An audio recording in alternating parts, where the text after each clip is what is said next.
ہمارے ہاں روزمرہ کی جو زندگی ہے اس میں ہمیں حضور کی مقدس سیرت پاک سے فیض لینا چاہیے۔ جب ہم ہر وقت حضور کے طریقوں کو اپنائیں گے تو ہر وقت محبوب کی یادوں میں رہیں گے، ہر وقت کا میلاد رہے گا، ہر وقت کی ذکر کی محفل رہے گی۔ اپنی زندگی کے شب و روز میں حضور کی سیرت مقدسہ کے انمول خوبصورت موتیوں سے فیض یاب ہونے کی پوری کوشش کی جائے۔ ایک تو حضور کی مقدس حیات مبارکہ میں ایک چیز بڑی منفرد ہے، وہ ہے عزم، ارادے کی پختگی۔ اور جب محبوب پاک علیہ السلام کو ارادہ مبارکہ کر لیتے تو پھر حضور اس پر ڈٹ جاتے، اور نبی پاک علیہ السلام کا ڈٹ جانا وہ لوگوں کو بھی متوجہ کرتا۔ ہمارے ہاں نا سوچیں پکی نہیں ہوتی، 10 لوگوں سے مشورہ کرنے کے باوجود بھی ہمارے ارادے مضبوط نہیں ہوتے۔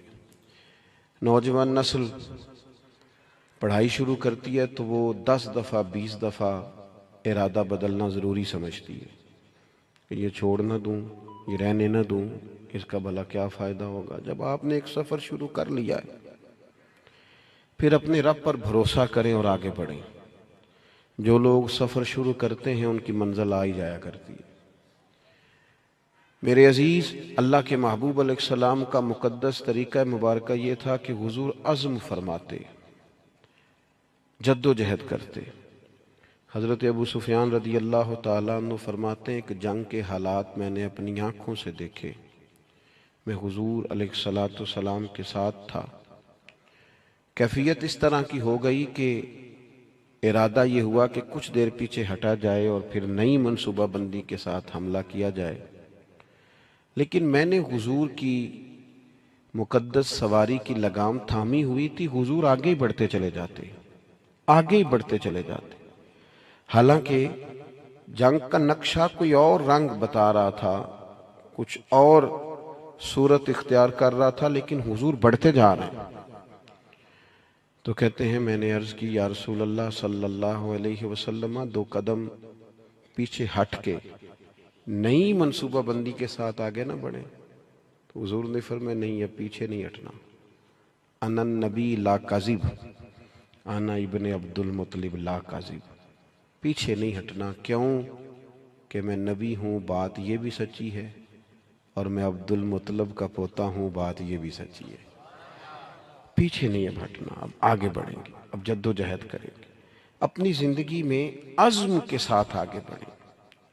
کمزور باتیں، کمزور ارادے اور جلدی تھک جانا، جلدی ہار مان جانا، جلدی دوستی لگانا اور جلدی ناراض ہو جانا، جلدی تعلق بنانا اور جلدی سے توڑ بھی دینا، جلدی سے کسی کشتی میں سوار ہونا اور جلدی سے اکتا بھی جانا، جلدی سے کسی مقام پر اپنے آپ کو کھڑا کرنا اور جلدی سے اس مقام کو بدلنے کی کوشش کرنا، اس سے انسان کبھی کوئی کام نہیں کر سکتا۔ اس کا عزم، اس کا حوصلہ، یہ بنیادی ضرورت ہے، اور سیرت پاک اس کا بنیادی درس دیتی۔ دوسری بات یہ ہے کہ یاد رکھیے گا، زندگی میں ایسا نہیں ہوتا کہ انسان کو سارا رستہ چھاؤں والا ہی ملے۔ کچھ دن ایسے بھی آتے ہیں جن میں دن بھی لمبے ہوتے ہیں اور دھوپ بھی سخت ہوتی ہے، اور کبھی کبھی ان دنوں میں روزے بھی رکھنے ہوتے ہیں۔ اب انسان کا کمال یہ ہے کہ جس طرح اس نے ٹھنڈے دن گزارے ہیں اور آرام کے دن گزارے ہیں، وہ سخت دھوپ کے دن بھی اسی مزے سے گزارے۔ وہ بار بار اگر شکوہ کرے گا، بار بار اگر تکلیف اپنی بتائے گا، بار بار اپنے زخم دکھائے گا تو کمزور پڑے گا۔ جب آپ چلتے ہیں، بڑا آسان سفر ہو نا، بڑا ایزی سفر ہے، خیر اب تو بڑی جلدی لوگ تھک جاتے ہیں۔ ہم اپنے بزرگوں سے سنتے تھے کہ لوگ بحری جہاز کے ذریعے حج کرنے جاتے تھے تو 6 مہینوں میں لوٹ کے آتے تھے۔ اب جو حاجی عمرے والے جاتے ہیں نا، حج اور عمرے پہ، ان کے کپڑوں کی استری نہیں ٹوٹتی۔ یعنی غریب آدمی بھی جو حیثیت نہ بھی رکھتا ہو، وہ بھی ایئرپورٹ پہ جب جاتا ہے نا، عام دنوں میں تو بس پہ بھی لاہور چلا جائے گا، ایئرپورٹ پہ جاتے ہوئے گاڑی میں جاتا ہے۔ اور وہاں سے آپ فلائٹ میں بیٹھتے ہیں، 4 گھنٹے کی فلائٹ ہے، کھانا آپ کی ٹیبل پہ آتا ہے، پانی آپ کی ٹیبل پہ آتا ہے، نیچے اترتے ہیں، صاف ستھری جگہ ہے، اے سی لگا ہوا ہے، اگر تھوڑی دیر انتظار بھی کرنا ہے تو ایک اچھی جگہ، ویٹ کیا آپ نے، امیگریشن کے بعد آپ باہر نکلے تو آپ کی گاڑی موجود ہے، اور وہاں جا کے آپ کو بندوبست نہیں کرنا، کمرے آپ کے طے ہیں، ہوٹل کا ووچر آپ کی جیب میں ہے، ناراض نہ ہونا، اتنی سہولتیں ہیں، پر بندے خوش کوئی نہیں، پھر بھی کوئی شکوہ، کوئی پریشانی، کوئی دکھ، جس سے پوچھ لیں وہ پریشان ہی پریشان ہے۔ اللہ جانے کس بات میں کیا ایسی خاص منظر سامنے آ گیا ہے۔ او خدا کے بندوں، ان لوگوں سے پوچھو جو بحری جہاز کا سفر کرتے، 8 دن جانے میں لگتے، 8 دن آنے میں لگتے، 6 مہینے کا سفر ہوتا، کیسی صحبتوں سے لوگ وہاں پہنچتے، پھر جا کے بعض لوگ اپنا کھاتے، اپنا پکاتے، لیکن وہ ذہنوں میں جلد بازی ہے، پریشانی ہے، جذباتیت ہے۔ وہ جو ایک قرار بندہ مومن کی شان ہے کہ یار دکھ آ ہی جاتا ہے، زندگی ہے، کبھی سر درد ہو ہی جاتا ہے، کبھی جہاں سے روز پیار ملتا ہے کبھی جھڑکیاں ملی جاتی ہیں، تو آ جاتے ہیں حالات اوپر نیچے، لیکن اس میں اتنا گھبرا جانا، لیکن دکھ آتے ہیں۔ حضور کی سیرت پاک کو آپ پڑھیں، بڑا وفا والا ساتھ دیا سیدہ خدیجہ الکبریٰ نے، لیکن وہ وصال کر گئیں۔ 1 سال محبوب نے اس سال کو غم کا سال کہا جب ان کا وصال ہوا، وہ پردہ فرما گئی۔ یہ ایک بڑا گہرا بظاہر صدمہ تھا، لیکن حضور نے کسی جگہ تبلیغ کو نہیں روکا، وہ سفر چلتا رہا۔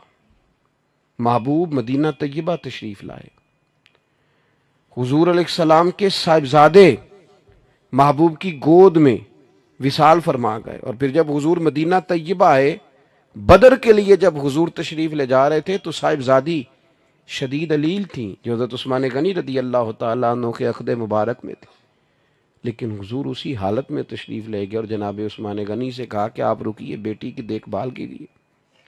جب محبوب واپس آ رہے تھے نا، بدر کی فتح ہوئی، تاریخی فتح، لیکن اس فتح کے ساتھ ایک گہرا غم بھی شامل تھا، اس لیے کہ کریم واپس آئے تو حضرت عثمان غنی حضور کی صاحبزادی کو تدفین کر کے مزار میں اتار کر واپس آ رہے۔ یہ ایک گہرا صدمہ محبوب پاک کو بظاہر پھر دیکھنے کو ملا، لیکن سفر جاری ہے، تبلیغ جاری ہے، جہاد کا کام جاری ہے۔ اور جناب خیر ہے آپ کی طبیعت ٹھیک نہیں رہتی تو وہ میری طرح کے بندے آگے سے تانوں کی دسی ہے گامی لے گئے نے مینوں، وہ فلانی چیز، وہ چھوڑ یار، یہ زندگی کے ساتھ ہیں۔ سکھ بھی تو بیان کرنا جو اللہ نے عطا فرمائے، آسانیوں کا بھی تو ذکر کرنا جو مالک نے دی ہیں، دکھ بھی آ ہی جاتے ہیں، دکھ قبول محمد بخشا راضی رہن پیارے، لیکن یہ کمزوری دکھانا اور کہنا جی مجھے دکھ لے گئے اور ہر وقت کی پریشانی، ساری زندگی تندرستی دیکھی اور ذرا بیماری آئی ہے تو اسے دماغ پہ سوار کر لینا، ذرا تکلیف آئی ہے تو اسے پوری طرح اپنے ذہن میں بسا لینا اور ساری تندرستی کو بھول ہی جانا اور معاذ اللہ مایوس باتیں کرنا، یہ حضور علیہ السلام کی مقدس سیرت پر چلنے والوں کا طریقہ نہیں ہے۔ حضور علیہ السلام نے یہ بدر کی بات کی، احد میں جو حضور کی مقدس کیفیت تھی نا، وہ بھی بڑا دل کو غمزدہ کرتی ہے۔ محبوب کے پیارے چچا شہید ہوئے حضرت امیر حمزہ، بڑا پیار تھا حضور کو حضرت عبداللہ سے، ان کا وصال ہوا۔ بڑے بڑے کبار صحابہ اس جنگ میں چلے گئے، 70 کے قریب لوگ احد کے میدان میں شہید ہوئے، اور دردناک شہادتیں، کافروں نے حد کر دی ظلم کی، لیکن یہ سفر جاری رہا۔ اس کے بعد کوئی ایسا تو نہیں ہوا کہ اب ہم جہاد میں نہیں جا سکتے، معاذ اللہ کمزور ہو گئے۔ صحابہ گئے، خندق میں گئے، خیبر میں گئے، حضور نے اسی جذبے کے ساتھ خطبے دیے، آگے بڑھنا ہے اور آگے بڑھنا ہے، آگے جانا ہے، منزل ابھی دور ہے۔ لوگ آتے بھی رہتے ہیں، لوگ جاتے بھی رہتے ہیں، لیکن زندگی کا سفر جاری رہنا چاہیے۔ یہ 2 4 5 دکھوں کو دیکھ کر وہاں روک نہ جائیں۔ میں دیکھتا ہوں بعض لوگ بیمار اتنے نہیں ہوتے جتنے پریشان ہوتے ہیں، تکلیف اتنی نہیں ہوتی جتنی ذہنی طور پر الجھاؤ میں، یعنی وہ ڈاکٹر صاحب سے پوچھ رہے ہیں کہ کنا کچھ چر لگ جائے گا ٹھیک ہوتے، تو ڈاکٹر کہہ رہا ہے جی مجھے تو خود نہیں پتا، دوائی لکھ دی ہے، اللہ کرم فرمائے گا، اور میں بھی اسی طرح دوائی کھاتا ہوں جس طرح آپ کھاتے ہیں۔ الجھے نہیں، پریشان نہ ہوں، ہم رسول کائنات کے ماننے والے ہیں، ہم حضور کے غلام ہیں، سیکھے تو صحیح ہمارے نبی نے ہمیں کیا عطا کیا ہے۔ اور پھر تیسری بات، شکوے نہیں زندگی میں، شکوے بندے کو بے چین کرتے ہیں، شکوے کبھی نہ کریں، شکوے کمزور لوگ کرتے، ہارے ہوئے بندے شکوے کرتے ہیں، کمزور لوگ شکوے کرتے ہیں، شکوے نہیں۔ آپ کسی کا شکوہ شروع کر لیں آپ کا دل سخت ہونے لگ جائے گا، اس بندے کے اور عیب آپ کو نظر آنے شروع ہو جائیں گے، اس کی اور کمزوریاں آپ کے سامنے واضح ہونی شروع ہو جائیں گی۔ آپ شکوہ شروع کر دیں، معاذ اللہ زندگی کی اور کئی محرومیاں سامنے آئیں گی، مجھے یہ بھی نہیں ملا، مجھے وہ بھی نہیں ملا، مجھے فلانے بندے نے، پھر تو آپ الجھ گئے۔ شکوہ کرنے سے بے چین ہوتا ہے بندہ، اور بندہ شکر کرے تو اللہ اس کے دل کو تسلی عطا کرتا ہے، وہ شکر کرے کہ فضل ہی فضل ہے، کرم ہی کرم ہے، عطا ہی عطا ہے، رحمت ہی رحمت ہے، خدا جانے بلندی ہے کہ پستی پر جہاں میں ہوں وہاں کوئی نہیں۔ وہ اللہ کریم کی بارگاہ میں اس کے مزاج میں تشکر ہی تشکر، عطا ہی عطا۔ جب جب آپ شکوے کا آپ نبی پاک علیہ السلام کی حیات مبارکہ کو دیکھیں، حضور کی ساری حیات مبارکہ ہمیں شکر کا سبق دیتی ہے۔ ساری رات محبوب مصلی پہ کھڑے ہیں، مقدس قدموں میں ورم آ گئے۔ سیدہ عائشہ صدیقہ فرماتی ہیں، مسلم کی حدیث ہے، یا رسول اللہ آپ اتنی ساری عبادت میں مشقت فرماتے ہیں، حالانکہ آپ کے صدقے اللہ اگلوں پچھلوں کو معاف کرے گا، آپ کو تو اللہ نے بڑی عظمتوں سے مالا مال فرمایا۔ تو حضور فرمانے لگے، عائشہ آپ نے بتایا نا اللہ کا مجھ پر بڑا انعام ہے، تو پھر میں اپنے رب کا شکر گزار بندہ نہ بنوں؟ یہ میرا ساری رات کا قیام یہ شکر کے لیے، یہ میرا سجدہ شکر کے لیے۔ اور حضور علیہ السلام کی ایک طویل حدیث ہے، اس میں حضور نے فرمایا، لوگوں مجھے اللہ نے اپنا حبیب بنایا ہے، میں فخر کے ساتھ نہیں کہتا، قیامت کے دن سب سے پہلے میں ہی سفارش کروں گا اور میرا رب میری سفارش کو قبول کرے گا، میں فخر کے طور پہ نہیں کہتا۔ حضور فرمانے لگے، جنت کا دروازہ سب سے پہلے میں کھلواؤں گا، میں فخر کے طور پر نہیں کہتا۔ محبوب پاک علیہ الصلوۃ والسلام فرمانے لگے، سب سے زیادہ کثرت جنت میں میری امت کی ہوگی، میں فخر کے ساتھ نہیں کہتا۔ فرمایا میں مقام محمود پہ رب مجھے کھڑا کرے گا، میں فخر کے طور پر۔ آپ کبھی دیکھیں تحدیث نعمت پر سرکار نے کتنا کچھ بیان فرمایا، میرے رب نے مجھے یہ بھی دیا، میرے رب نے مجھے یہ بھی دیا، میرے رب نے مجھے یہ بھی دیا، کہاں کہاں کس کس رنگ میں حضور اللہ تعالیٰ کا شکر ادا کرتے ہیں۔ آج کسی سے بھی ملاقات ہوتی ہے نا، اس کے پاس ساری چیزیں ہی ہیں، ایک کوئی نہیں، صرف ایک کوئی صحت نہیں ٹھیک، یا 5 بچے ہیں تو 4 سیٹ ہیں، صرف ایک نہیں سیٹ، لیکن وہ اللہ خیر کرے ہمارے آنسو خشک نہیں ہوتے ہر وقت کی۔ او بھائی اتنی ساری نعمتیں ہیں نا، تو چلو ایک آدھ چیز جو ہے وہ ویسے ہی معاملہ اور طرف لے جاتی ہے، انسان کو رب سے جوڑے رکھتی ہے۔ اپنی زندگی میں یہ شکوے سے نکل آئیں، مزاج شکر والا، طبیعت ٹھنڈک والی، طبیعت قرار والی۔ مجھے بڑا سفر کرنا پڑتا ہے اور مستقل طبیعت تھکی رہتی ہے، مستقل مسئلے 2 ہی تھے، عمر بھر حل نہ ہوئے، ایک نیند پوری نہ ہوئی، دوسرا خواب مکمل نہ ہوئے۔ مسلسل سفر کرتا ہوں، لیکن میری کوشش ہوتی ہے کہ میں اپنی سفر کی اذیت کا کہیں ذکر نہ کروں۔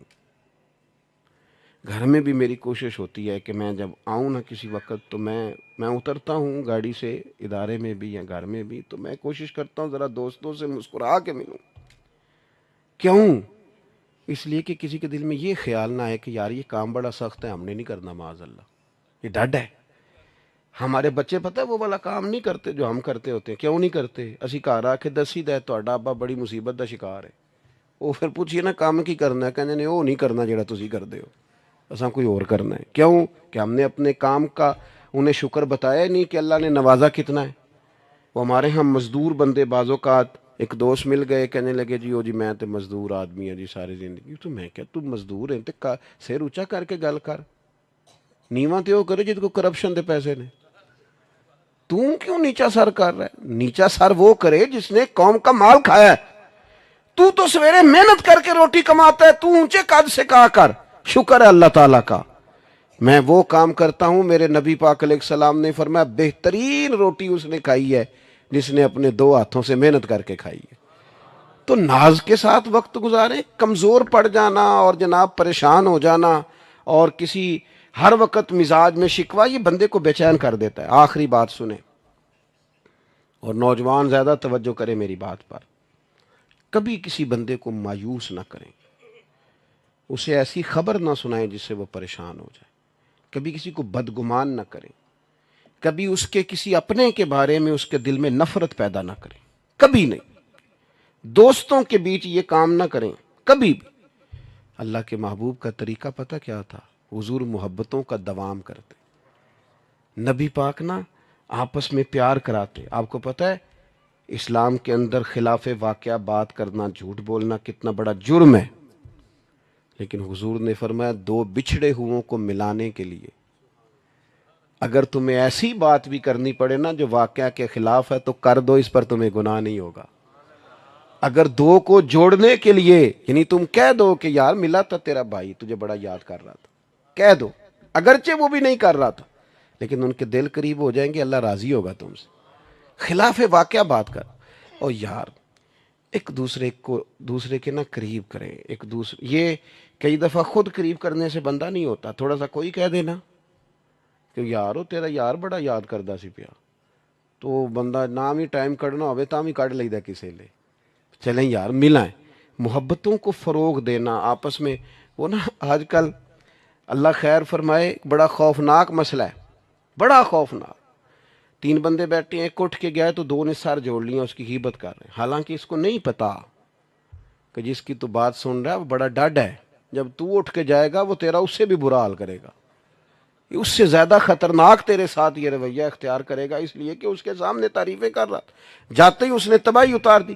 کبھی اس خوش فہمی کا شکار نہ ہو کہ جو آپ کے سامنے کسی کی غیبت کر رہا ہے وہ آپ کو معاف کرے گا, سوال ہی پیدا نہیں ہوتا.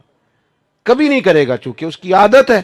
حضور محبتوں کو آپ دیکھیں نا کس طرح حضور نے عظمتیں بیان کی. جناب صدیق کی شانیں بھی بتائیں, حضرت فاروق کی عظمتیں بھی بتائیں, سیدنا عثمان غنی کی بات بھی کی, مولا علی کی شان بھی بتائی. نبی پاک علیہ السلام نے حضرت صہیب رومی, حضرت بلال حبشی, حضرت عمار بن یاسر, ان سب لوگوں کی عظمتیں بیان کی. کیوں؟ کہ لوگوں کے دلوں میں ایک دوسرے کے لیے محبت بیٹھے. اس کا نتیجہ تھا, اس کا رزلٹ نکلا کہ حضرت بلال آتے تو جناب عمر اٹھ کے کھڑے ہو جاتے اور اپنی کرسی پہ بٹھا کے کہتے بلال جب سے حضور کے غلام ہوئے ہو ہمارے تو امام ہی بن گئے. یہ محبوب نے عظمت کبھی. اور پھر ہمیں سب سے زیادہ تکلیف کن لوگوں سے ہوتی ہے؟ جو ہمارے زیادہ قریب ہوتے ہیں. حالانکہ ہمیں معاف سب سے زیادہ ان کو کرنا چاہیے جو ہمارے زیادہ قریب ہوتے ہیں. جو زیادہ قریب ہوتے ہیں وہی غلطیاں کریں گے نا, باہر سے آ کے کس نے غلطی کرنی. بعض اوقات دوست محبت سے ملتے ہیں, کہتے ہیں میں عمرے پہ جا رہا ہوں, کوئی کمی کوتاہی ہو گئی تو معاف کرنا. تو میں گزارش کیا کرتا ہوں کہ میرے پاس تو آپ بڑے احترام سے آتے ہیں, معافی تو ان سے مانگے جن سے آپ کا روزمرہ کا تعلق ہے. ان لوگوں کے ساتھ بعض اوقات ہماری شکر رنجیاں ہوتی ہیں, تو ایک تو اپنی زندگی میں عزم پیدا کریں. یہ کچی پکی باتیں کرنے والے جوان جو ہیں نا, ان پر کبھی کبھی بڑا غصہ آتا ہے کہ یار تو اپنا قد دیکھ, تو آگے بڑھ, تو جد و جہد کوئی ارادہ تو کر, تو کمزور بات کر رہا ہے. اور دوسری بات یہ کہ دکھ آئیں گے, تکلیفیں آئیں گی, یہ ساتھ ساتھ ہی رہتی ہیں, اس سے کوئی بندہ بھی خالی. اور پھر یہ کہ ایک دوسرے کے درمیان صلح جوئی کی کوشش کریں. ایک سب سے زیادہ خطرناک مسئلہ اس وقت ہوتا ہے جب میاں بیوی کے درمیان لوگ عداوتیں پیدا کراتے ہیں. دائیں بائیں والے لوگوں نے سائیڈ پہ ہو جانا ہے, انہوں نے اکٹھے رہنا ہے.